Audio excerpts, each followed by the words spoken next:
This is Recover with Cal, and I'm here to share my journey with you.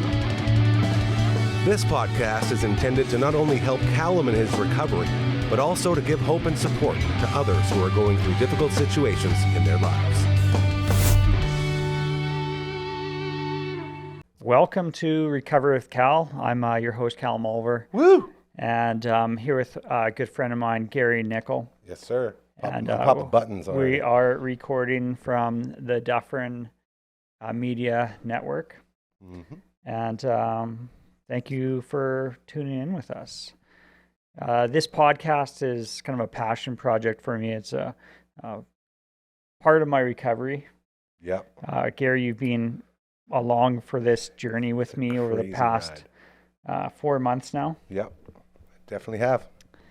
So I just want to share my story with other people so that they have a sense of what recovery is, both physically, and the other part of it is the emotional side of recovering from an injury. Yeah. And boy, oh boy, just going over all this stuff, there is a lot to unpack. Eh? Like you said, this is a big part of that mental part of recovery.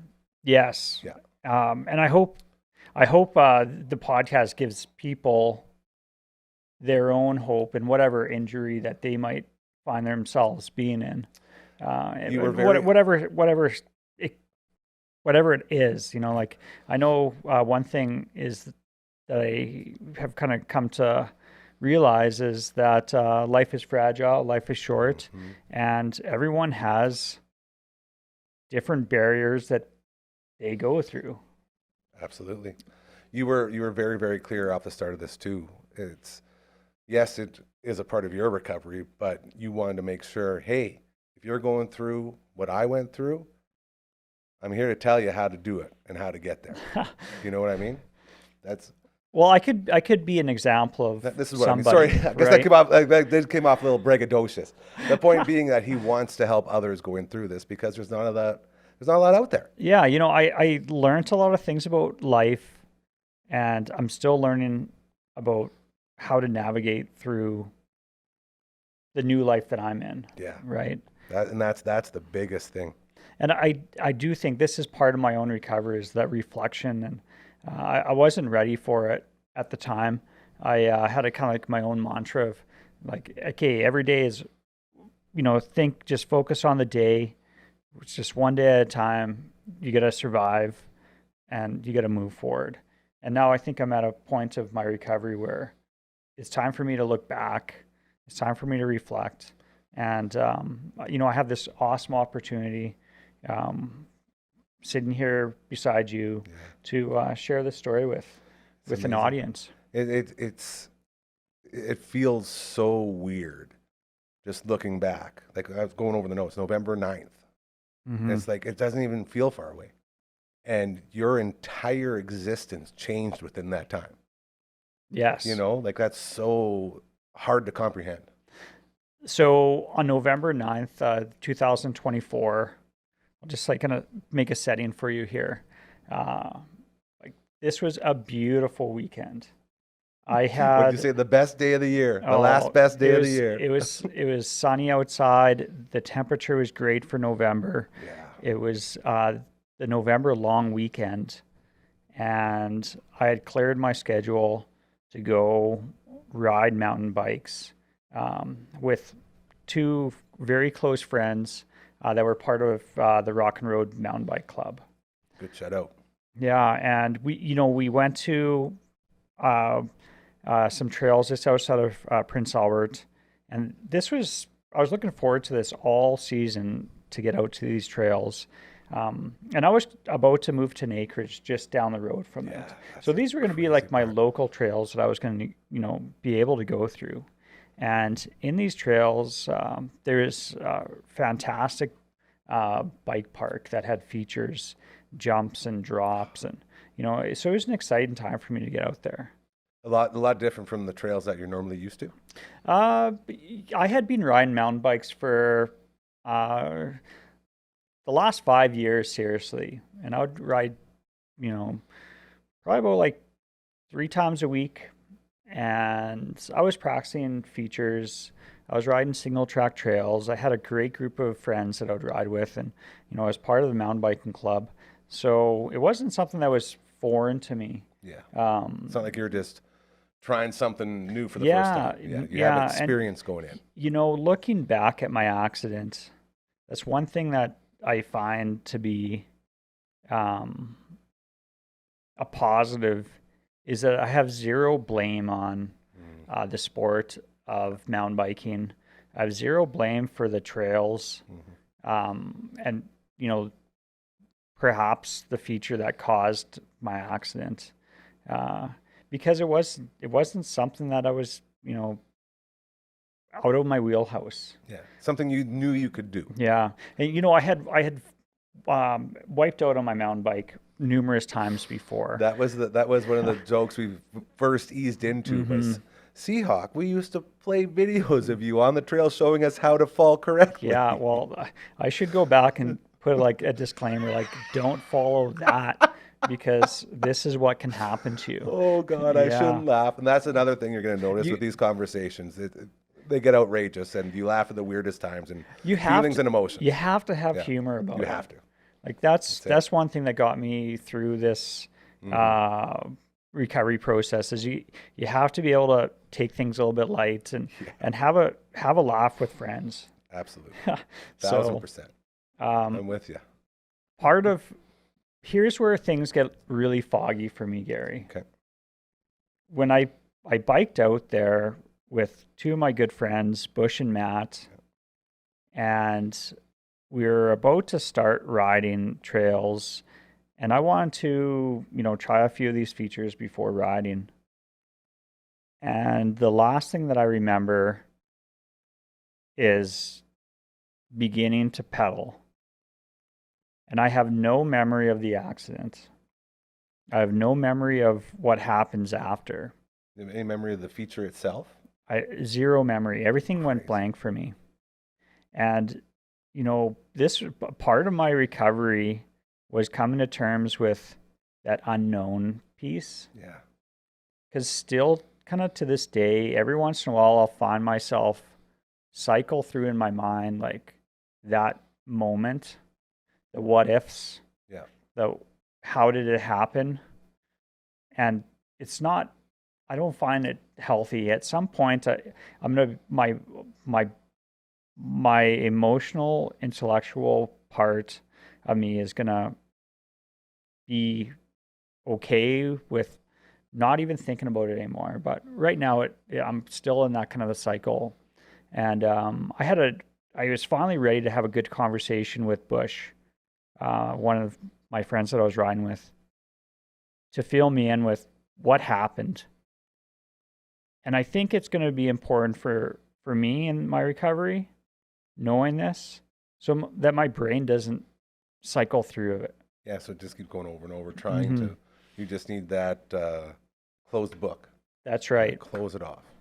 So we're going to play the phone conversation that I had with Bush, um, to bring us through that accident and specifically how I was saved, like how first aid was given to me. And that's the most important piece. I don't need to know what I was doing. I just need to know how The my life was story. saved that Yeah. day. Like a miracle took place, and you were the centerpiece of it, and you have no recollection. Hmm. That's such a weird thing to think about. So so this conversation is a phone call I had with a good friend of mine, Bush, and we'll play it here. There we go. Hey, yeah, thanks a lot for chatting about this with me, Bush. Yeah, no problem. I No problem. like to be honest, I was like pushing back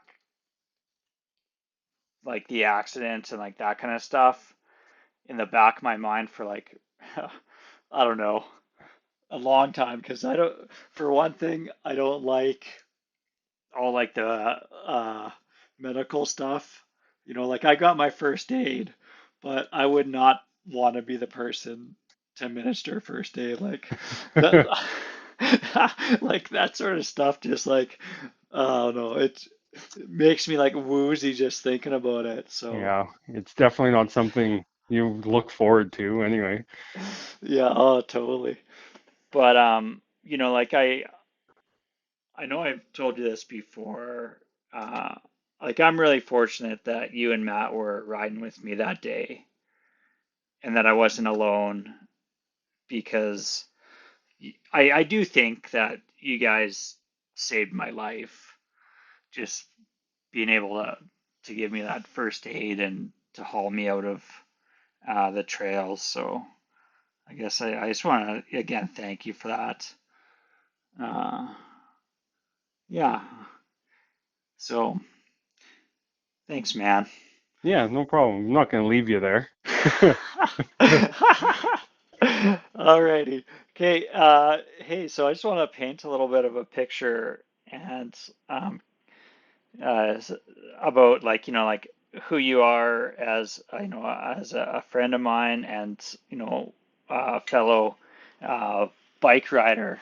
So do you want to just give me a couple highlights of like your you know what you like about mountain biking or like your experience riding um, trails in Saskatchewan, out of Saskatchewan, that kind of thing. Well, I guess I I would say I like mountain biking because it's something that just kind of takes you away from everything else. Like you can get everything off your mind and just have some fun, you know. You can't really be thinking about other stuff while you're riding, so it's easy to just put things aside for an hour or two and just go out and have some fun. I've always liked being out in nature, so that's another bonus for me about it, I guess. Yeah, I agree. I would say I'm similar in that idea of why I like riding bikes, uh, and also like being outside. But like I totally the focus is something that you zone in on when you're on those trails, and even when you're with pals. Like I've always been told like everyone rides their own ride. You know what I mean? Yeah. Um, and because like you're in the zone, you're in focused.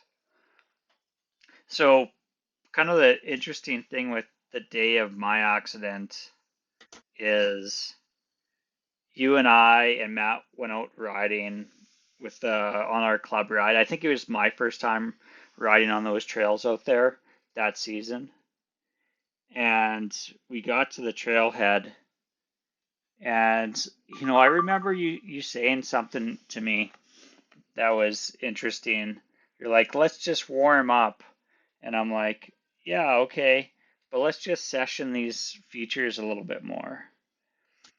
And then I went up to the top of the hill and I'd seen you guys ride like those features and just they looked all right. And I rolled up a couple times, so I was preparing myself. And then that I went to the top and I started to pedal and within a couple seconds of it, like my mind is blank. Like I have no recollection of like what happened or like how it kind of like spanned, like how it worked out. So I guess my call is kind of it's I'm, I'm ready to piece together not the accident but like kind of just like my missing memory at that time. So what do you remember from the accident and especially like what did you see when you approached me um and like maybe what are the things that you you did in those first few minutes or even that first hour.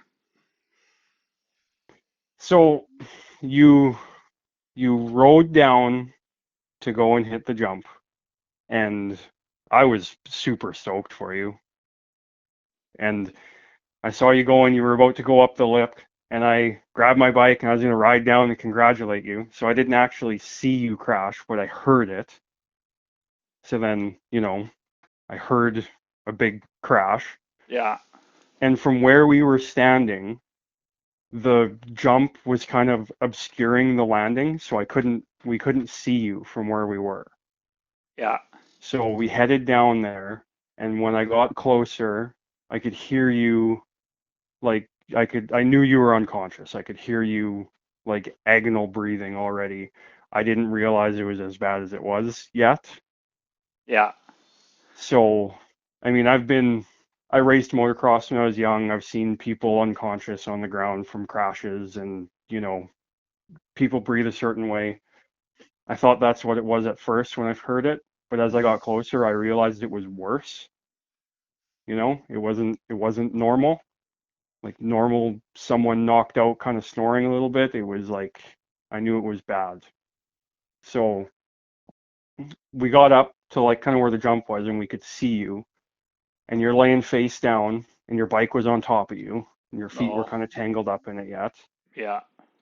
So we went up, took the bike off of you, left you laying face down, and that's when I saw the injury to your face.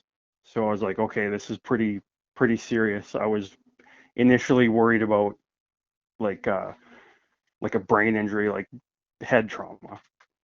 Yeah. So And right away I told Matt, call the ambulance. And he was like, holy crap, really? And I was like, yeah, call him right now. So he got on the phone. Um, I didn't want to move you because I wasn't sure what was all going on. So your mouth was full of blood. So I stuck my hand in your mouth and I cleared a bunch of blood out of your mouth and I cleared it from your nose so you could breathe. yeah, like you know, uh, I remember my waking up in the hospital, and one of the kind of I had to have some sort of humor at the time, and the first time I saw my face, like I saw like the big cut, like my scar over top, on my forehead, and I thought, geez, man, like this would it must have been a, a big hit to the face. And then the other thing I thought about, and you know, the funny thing was you think of that phrase like, oh, like, oh man, this scar is gonna be so bad, but you know, you, you know, you should see the other guy, kind of, uh, like, what's his other guy look like? Yeah. But I was really, one of the things was like, man, thank God that I don't have a brain injury. Yes.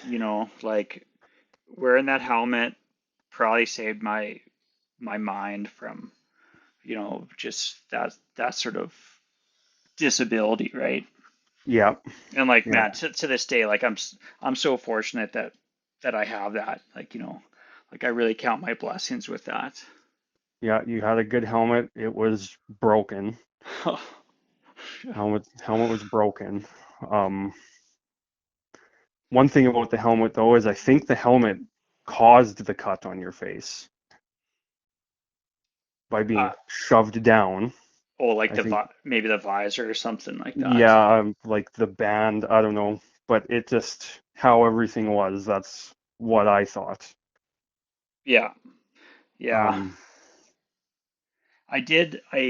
My face is fractured. Like my cheekbone below my eye did get fractured. I found out. Um, so it must have been a pretty serious impact to my face for sure. yeah, well, I didn't see the crash, but I assumed that you went over the front of the bike. Yeah, yeah. That kind of. So, I mean, the picture that you're explaining is, and this has happened to me before. Is like being scorpioned on my bike, yeah, and I think like that accident didn't occur back then, but you know this was the time it did. Yep. Um, And I mean, who knows? Like I totally think of it as an accident. Like if it would have happened slightly different, maybe I would be, you know, I wouldn't have been in the same situation that I would have been. But maybe if it was a little bit different, maybe I would be dead. Like I yeah, don't know. yeah, definitely could have been a lot worse. So Very easily could have been a lot worse. so you cleared my breathing paths. Uh, what happened next? Um, Matt was on the phone getting a hold of 911, and it was maybe 2 or 3 minutes later, your breathing started to really level out, and you started to like everything started going back to normal, and you started to kind of come to. And when you were coming to, you wanted to get up really badly. You were trying to get up, and I was trying to not let you move, right? Because I was Mhm. still really worried about, you could have a spinal injury, could have a neck, something in your neck I didn't know, right? And Yeah. you were doing a push-up on the ground, and I'm like hugging you from the back, trying to like not let you exert yourself too much and not let you like twist that's when I like kind of ran out of my knowledge of first aid, like what the hell do I do? Do I let you roll over or Yeah. do I hold you down or so eventually you wouldn't stop. So Matt and I we rolled you over very carefully onto your back. And then once you were on your back, you calmed down a lot. Hmm. Then you were more conscious. You were actually listening to us, and I got it into your head that like you can't move, like don't move anymore. Yeah. So then after that you were good. You didn't move too much. So once you were on your back, we took your helmet off because you were bleeding profusely from your face. So I Hmm. had to do something and your helmet was in the way. So we had to take your helmet off to stop the bleeding. So I got that stopped. You had a headband. Matt had went up and got backpacks because I knew we were going to need some clothes to keep you warm. And you had a headband in there. So I put that on your face to kind of hold everything closed. And then I just sat with you and tried to keep you calm. We covered you up with all the stuff that we had, try and keep you warm. Um, just Yeah. sat and talked with you, tried to keep you calm. I started doing some pinch tests to see what you were reacting to from like pain input, and Yeah. that's when I realized that you couldn't feel anything below your waist. Hmm. So I didn't say anything to you at that point, but I knew that it was bad. Matt, by then, Matt had gotten a hold of 911 and he went back to his house so that he could bring them in because they were out on trails, like they don't know how to get there, right? Yeah. So he went back out to the road to meet them, to bring them in. So it was just you and I sitting there for probably 20 minutes or a half an hour, just kind of, you know, sitting there trying to keep you calm and not let you move around and try to keep you warm. Yeah. You were you were complaining because the way you were laying is your feet were higher than your head. So you were complaining about that a lot and you Yeah. wanted to move, but I was like, no, we can't move you anymore. I'm not like, yeah, you're going to have a headache no matter what. You're going to just stay where you are, right? That's the least of the worry. Yeah. Uh, well, I, I appreciate you being there and being, like sharing that calm demeanor that I know you have with me in like, a time of like total crisis and I think you're the right person for me to ride with that day, you and Matt. Uh, Yeah, well, as much as I don't want that to happen to any of my friends, I am glad I was there to help. yeah. Yeah, no, I just appreciate it for sure. So, I know that I didn't get airlifted out, and I know that that ambulance couldn't have came in. They sent they sent an ATV in, did they? They sent their side by side in. So by the time the ambulance was showing up at the road, I Yeah, knew that there was a spinal injury. yeah, So I had called Matt and I told him, like, they're going to need to get a backboard out here in some way to get Cal out. What I yeah. didn't know was the ambulance here won't just send their ATV. An attendant has to get to the scene and call for their ATV. Oh, geez. Yeah, So that would have been by a the hike in then, eh? so Matt had went back to his house and got his side by side. So he met the ambulance and drove the attendant in with his gear Oh, I on see. on his side by side. So by the time they got there, we're probably like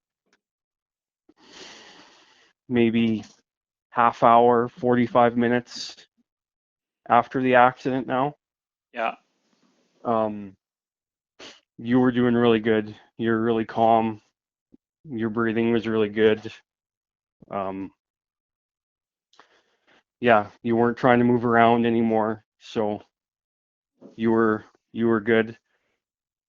The attendant finally gets onto the scene, and now they call out for their side by side. So their side by side's all the way back in town, yeah, in the shed, right? So they got to get it hooked up and then brought out. So it was another half an hour after that by the time their side by side got out. So once the ambulance attendant was there taking care of you, we knew that they were sending their side by side out. So we started clearing a better path for their side by side to get right to where you were. mm-hmm. There was a lot of like, it's pine forest, so it's pretty open, but there was a lot of deadfall and stuff. So we spent some time, we pulled up some logs to make it smoother and everything. Yeah, And because there's no clear path into those trails. It's all single track, from what I remember. there's some quad trails around. Oh, Like that okay. whole forest has quad trails kind of zigzagging all over the place, Yeah, but not directly to where you were. So they could get pretty close, but the last couple hundred yards there was no quad trail. So that's the bit that we cleared out. Just, trying to make things go smooth when they got there, right? They yeah, had you on oxygen, they had you on some painkillers by then.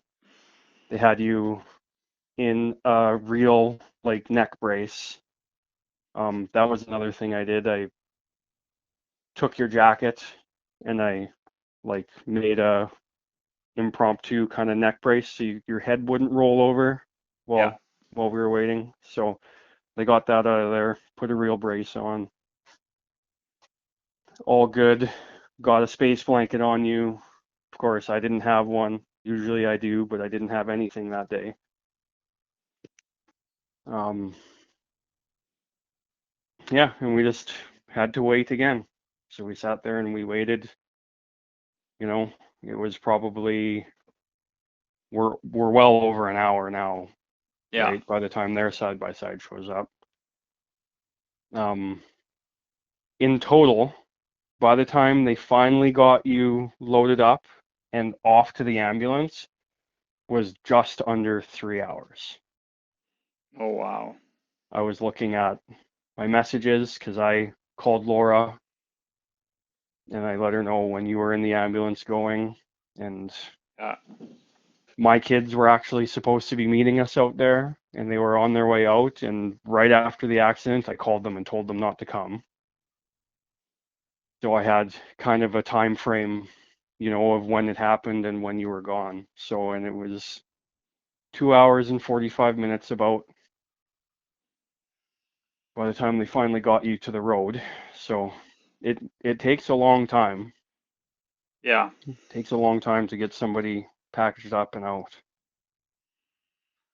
Well, yeah, like I didn't know any of the things that you and Matt went through with that with the first aid, especially that how long that you would have had to sit with me.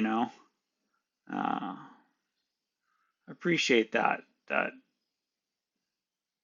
Of course. even though it wasn't exactly that would have been a tough thing just to be there that long, uh, Yeah. to be in that event. The worst thing, the worst experience was when you realized that you couldn't feel your legs. It was before the attendant got there initially, you realized that you couldn't feel your legs and you couldn't move your legs. And that was tough when you came to that realization. Just to try and like keep you Yeah. calm, you Oh my know, goodness. Yeah. don't worry about it right now, you know. I know it's impossible to not worry about it, but you know, don't Well, worry about it right now. I remember when I woke up in the hospital and I was just kind of like figuring like where I was and trying to put everything back in place. When I have like a recollection of like understanding like that I couldn't like it was really bad. I couldn't feel my legs. I couldn't move my body. And for some reason it wasn't like it was, and it makes sense to me now. It wasn't a surprise to me waking up in the hospital with that. Like I wasn't I strangely enough I didn't even feel like really like totally upset, which kind of sounds strange, but it's probably because I already had to come to terms with it, on that day. Yeah. Yeah, definitely. It was, That's strange how the brain works. yeah, how you can forget so much but still know. Yeah. Well, Bush, hey man, I think this is like our conversation here is helpful for me in my recovery. Like even though I'm out of the hospital now and we're chatting about it, like I think it's good for my mind to come to terms with that day. Um, so I want to thank you for doing this with me, man. I Oh appreciate no, it. no, you're welcome. You're welcome. You got any more questions about anything that went on that I can help with? I'm good to answer whatever you need. All right, thanks. Hey, and I hope we ride again. I'll be on an adaptive bike Yeah, I'm looking forward to it. in some form. Alrighty. Yeah. Okay, man. Thanks a lot. All right. You have a good one. Yeah, thanks. Thank you for joining us in this first episode of Recovery with Cal. Again, I want to thank my good friend Bush for the conversation that he had with me. It is a step in my recovery. I'm feeling I'm able to confront that day of my accident and the events that changed my life. Again, want to thank Bush and Matt for the first aid and their actions that they did for me to evacuate me from those trails. It's unbelievable, man. It's all crazy. Mm-hmm. It's so crazy. You always hear the stories, but you never know anybody involved with them. That's right. And here we are. Yeah, and they were the first two people that were like, Right there. in this story, and a theme that is going to evolve is how my recovery, I was so fortunate to have friends and to have family that continue to support me, and even to this day are still supporting me.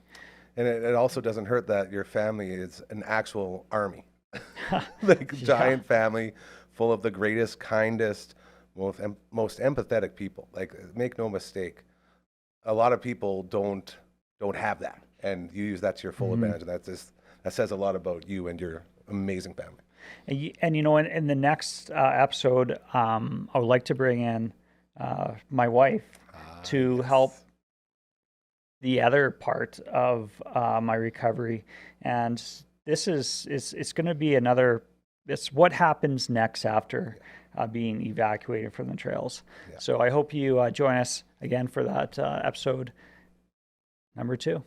Great job, buddy. All right, take care. You want to end it with some fist bumps or some thumbs ups? Or...